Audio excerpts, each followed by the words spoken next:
Olá, bom dia, boa tarde, boa noite, seja bem-vinda. Eu sou Maria Emília, eu sou psicóloga e hoje eu quero conversar com você sobre a psicologia hospitalar na prática. Eu quero te ensinar com esse vídeo quais são os 5 pontos, os 5 passos que você vai precisar seguir para fazer um bom atendimento no contexto hospitalar, independente do setor que você esteja atuando. Vamos lá? O primeiro ponto para prestar atenção e que a gente precisa já fazer antes do atendimento começar propriamente dito, é saber qual que vai ser o nosso objetivo ali, determinar o nosso objetivo da forma mais clara, mais realista que for possível. Um objetivo que é, vamos dizer assim, um dos principais e mais transversais no contexto hospitalar é conseguir compreender, avaliar como que o paciente está lidando, como que ele está enfrentando o processo de adoecimento e de internação, né? Então, entender quais são as principais dificuldades que ele tem, quais são os principais recursos que ele está utilizando e como que ele está, então, se adaptando a isso, né?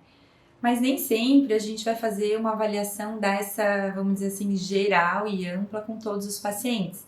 É muito comum no contexto hospitalar a gente fazer os atendimentos com base nos pedidos da equipe. Por que isso? Porque geralmente o número de psicólogos não dá conta de atender todos os pacientes que tem ali.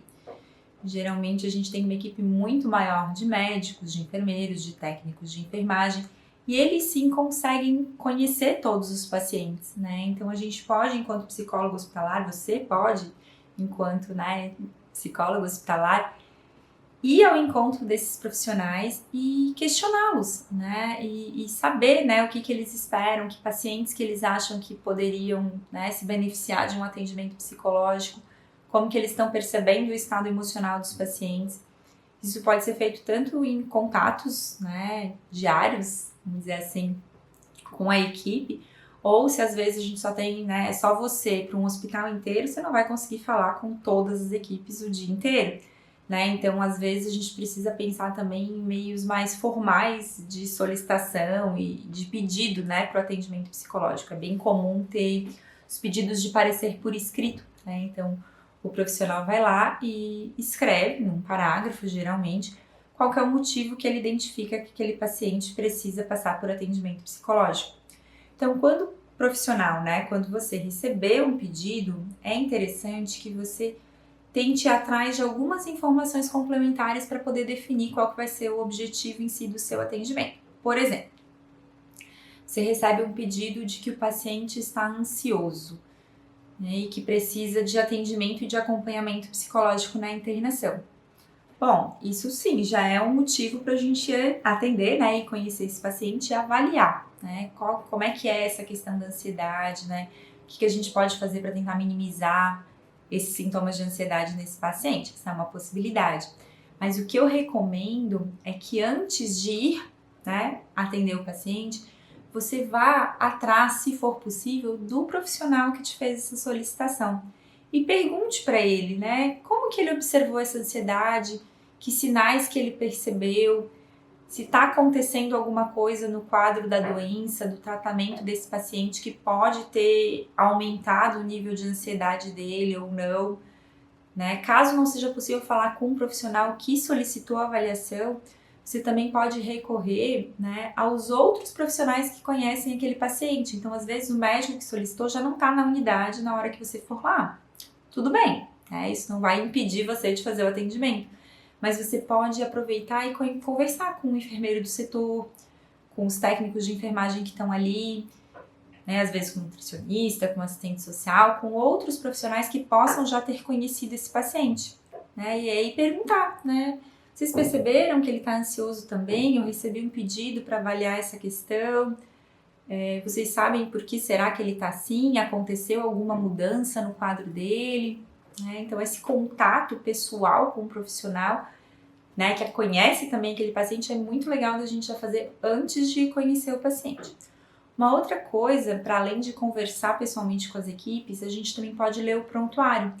Ali, provavelmente, o profissional que solicitou, nesse exemplo que a gente estava falando aqui, né, o médico, ele pode já ter deixado alguma coisa mais especificada no prontuário. né? Ou lá, pelo menos, a gente vai saber que tipo de doença que esse paciente tem, se é uma doença grave, se é uma doença que coloca em risco a vida dele, se ele tem algum tratamento já definido ou se ainda estão investigando o que vão fazer.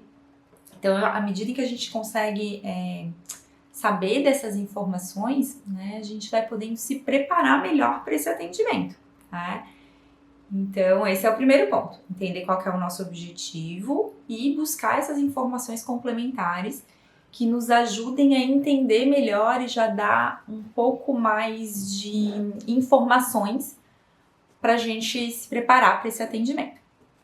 O segundo ponto que a gente precisa ter em mente, precisa seguir depois que a gente faz toda essa coleta de informações, né, conversa com as equipes, lê o prontuário, pensa num objetivo, a gente precisa construir umas hipóteses, né? O que eu tô chamando de hipóteses? Vamos supor que o pedido tenha sido esse: o paciente está ansioso e precisa de acompanhamento psicológico durante a internação. E aí, lá, conversando com a equipe, lendo o prontuário, você viu que esse paciente foi diagnosticado muito recentemente com câncer e ele precisa fazer uma cirurgia que ainda não tem data definida, mas ele não tá querendo ficar internado.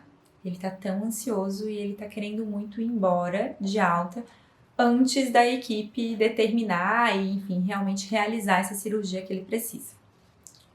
Tudo isso você já soube ali só com essas informações e com esses contatos antes. Por que ter essas informações são interessantes e nos ajudam? Porque a partir disso eu já posso então ir construindo algumas hipóteses. Por exemplo, será que esse paciente compreendeu que cirurgia é essa? Será que esse paciente está entendendo quais são os riscos mesmo que tem? Quais são os riscos de não fazer essa cirurgia? Né? Eu posso parar para pensar que talvez esse paciente esteja passando por algum outro problema na casa dele, né, com a família dele, e que de repente ele esteja tão preocupado com isso que ele não consiga ficar no hospital esperando até alguma determinação em relação à cirurgia acontecer. Né? Eu posso parar para pensar que esse paciente pode ser um autônomo e que todo esse período que ele não trabalhar e esse período que ele vai ter que ficar esperando, ele corre risco de perder o emprego e aí ele não vai ter condição de sustentar a família dele. Ou seja, eu posso ir pensando, né, em alternativas. Ou, por exemplo, será que esse paciente já tem algum transtorno de ansiedade prévio? Será que ele já estava em tratamento? Será que não? Né? Então eu vou, não é construir uma única hipótese, mas é já ir pensando em alternativas, né? O que será que esse pedido quer dizer? Né? O que será que esse pedido já me diz, né, de possibilidades desse paciente? E na medida em que eu vou pensando sobre essas possibilidades, eu também posso ir pensando sobre que aspectos, então, que vão ser interessantes de eu avaliar na entrevista, né? Então, eu já posso pensar em saber mais sobre o contexto dele, sobre com que ele trabalha, com quem que ele mora, qual que é a relação, né, afetiva dele, se ele é casado, se ele namora, se ele é solteiro. Eu posso parar para pensar, por exemplo, no histórico dele de saúde e de saúde mental, em que sentido? Será que ele já fez alguma cirurgia antes? Será que ele já teve algum câncer antes ou alguma outra doença grave? Será que ele já teve algum diagnóstico de transtorno mental, de ansiedade? Será que ele consome alguma substância e pode estar entrando em abstinência? Como é que será que é o apoio, né, dele? Será que ele conta com alguém para oferecer apoio do ponto de vista emocional para ele? Ou mesmo do ponto de vista financeiro, se ele precisar se afastar do trabalho? Então eu já vou pensando em algumas perguntas que eu não posso deixar de fazer, né, para esse paciente, considerando já essas minhas hipóteses iniciais. E eu também posso ir pensando que tipo de ferramentas, de estratégias, de intervenções que eu vou poder usar nesse atendimento. Por exemplo, se esse paciente está com ansiedade, né, o que eu sei sobre ansiedade? Eu sei alguma técnica para ajudar a diminuir a ansiedade? Eu conheço alguma técnica de relaxamento, de respiração que talvez ajude? Será que eu sei os critérios que precisam ser utilizados para chamar uma avaliação psiquiátrica, por exemplo? Será que eu já sei, enfim, o que eu vou poder fazer, né? Do que eu vou poder me utilizar nesse atendimento? Então, esse período, né, de construção de hipóteses, de preparação do atendimento, é um momento da gente poder recolher as nossas ferramentas, especialmente para você, né, se estiver começando no estágio, na residência, no início da vida profissional. Quanto mais você conseguir fazer esse planejamento, essa preparação, melhor. Não significa que você vai conseguir usar isso no atendimento. Inclusive, é bem comum a gente também chegar no atendimento pensando numa técnica para usar, para trabalhar a ansiedade, pensando em alguma coisa assim e no fim não conseguir, né? Isso também acontece. Mas eu acho mais seguro, mais inteligente, mais interessante ir preparado para esse atendimento, né?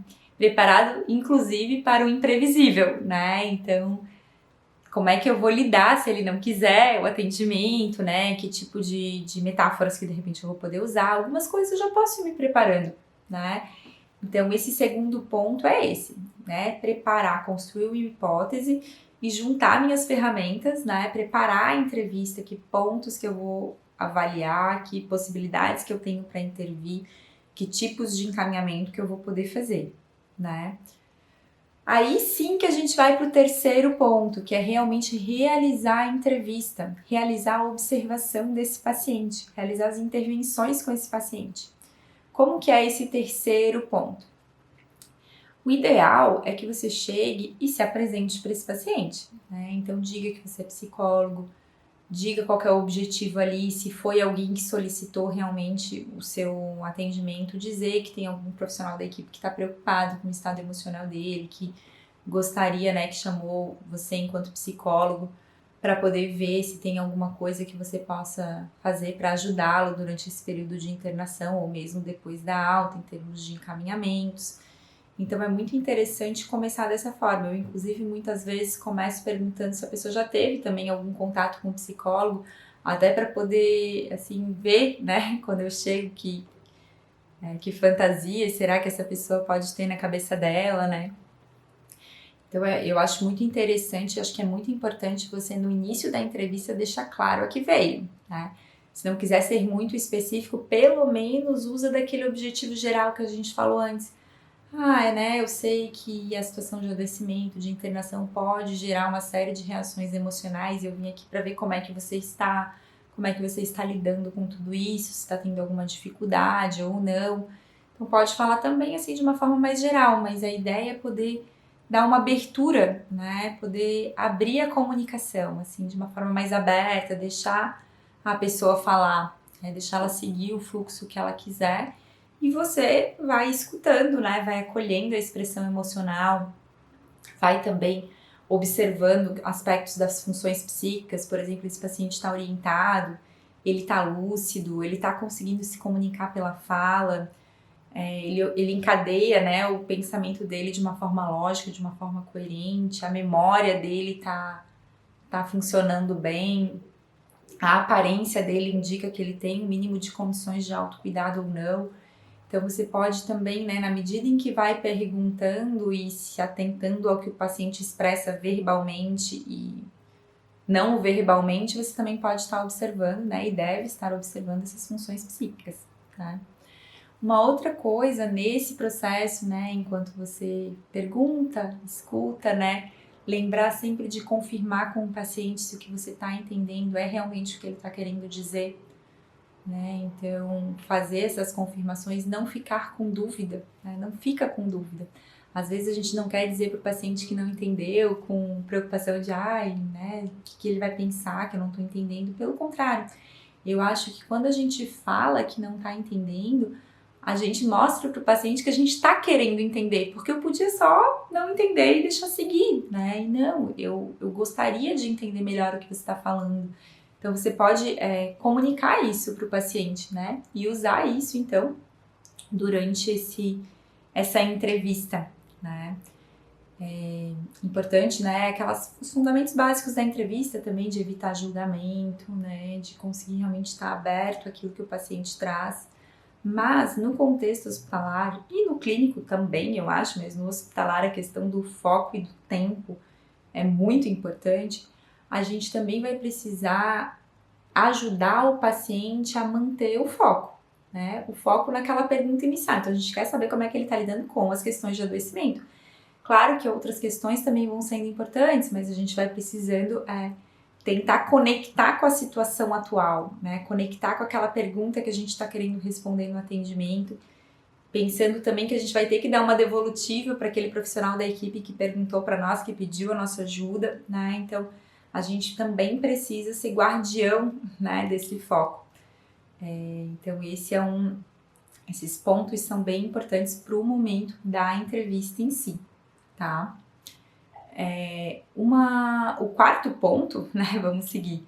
O quarto ponto que a gente tem é de analisar os dados, né? Então, vamos lá. Esse analisar, interpretar os dados, ele também muitas vezes já é feito, a gente já vai fazendo na mesma hora da entrevista, né? Então, na medida em que o paciente vai me contando algumas coisas, eu já vou interpretando e já vou agindo, né? Fazendo a próxima pergunta, propondo a próxima intervenção com base na minha interpretação daquilo, claro, né? Então, assim, por exemplo, se o paciente já começa a me falar de um histórico de saúde mental importante, ele começa a me dizer que essa ansiedade não é só de agora, que já tem tempo que ele tem e que tá atrapalhando o sono, tá atrapalhando o desempenho dele no trabalho, agora tá atrapalhando a permanência dele na internação, porque ele não tá aguentando esperar, porque ele fica muito inquieto, ele fica com pensamentos muito negativos, por exemplo, com sintomas muito físicos, de aperto no peito, às vezes ele tem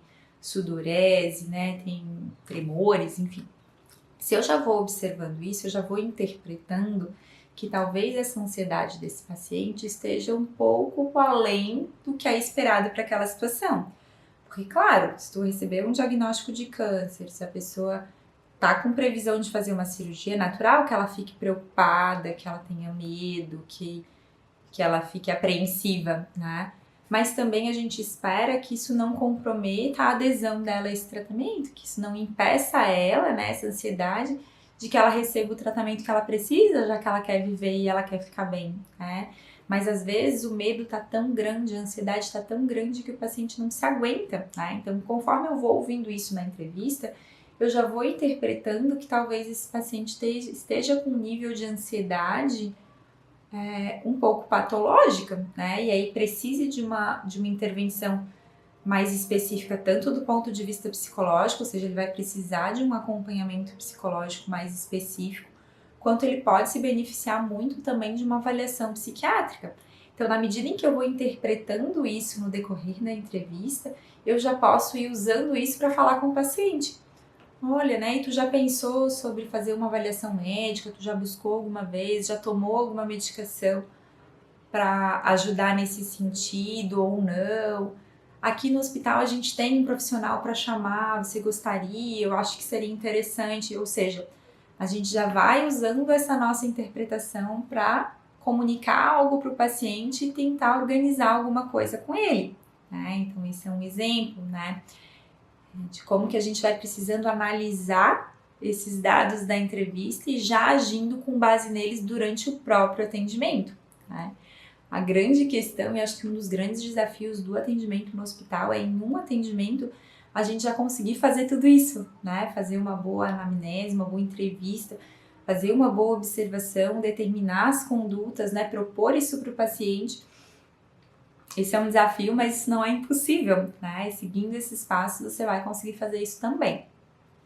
Então, assim, vai analisando, vamos interpretando, vamos pensar sobre isso. Às vezes, a gente não consegue fazer isso realmente no atendimento, né? Então, a gente pode, inclusive, falar para o paciente, olha, né, eu ouvi tudo que você me falou sobre isso e aquilo, né? Eu vou pensar um pouquinho melhor sobre o que eu posso te propor, o que a gente tem aqui no hospital para te oferecer, para tentar te ajudar nessas questões que você trouxe.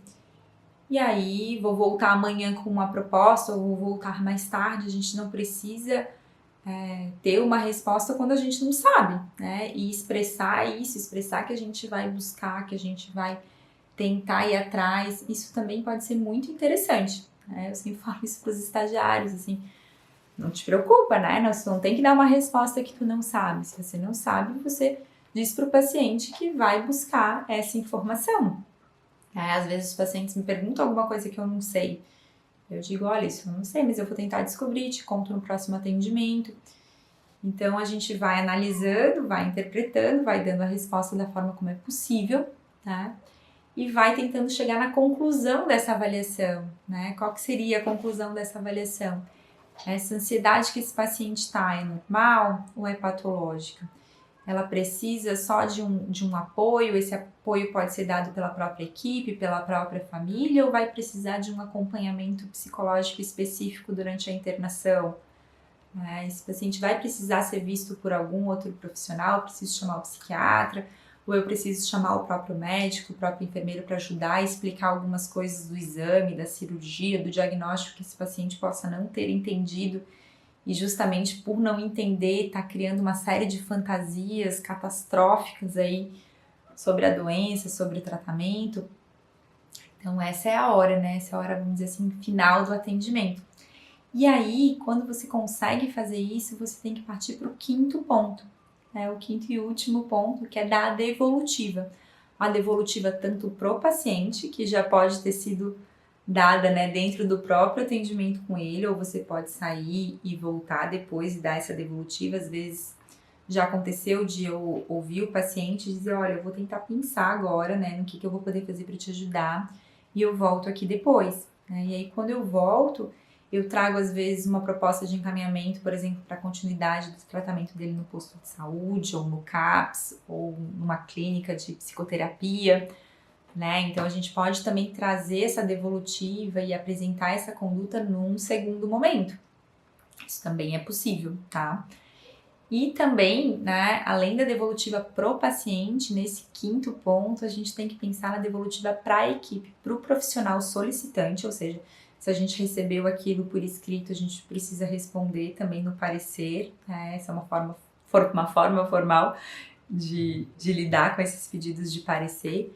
Ou a gente pode também, né, procurar esse solicitante sempre que for possível e dar esse retorno verbalmente, né, realmente conversando com essa pessoa.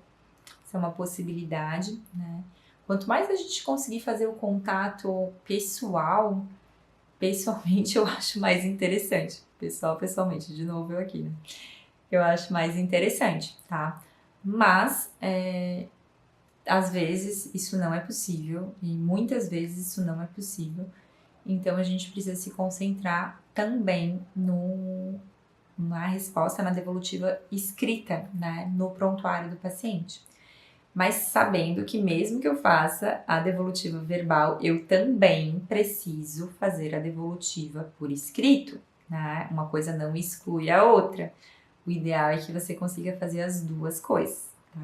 Se não der para fazer as duas coisas, faça pelo menos a escrita. Essa é obrigatória, né? Tanto pelas normas das instituições, eu nunca vi uma instituição que não exija o registro no prontuário, mas também essa é uma obrigação nossa enquanto uma responsabilidade nossa profissional e ética, né? Que nosso conselho lá tem certinhas orientações de como fazer esses registros também.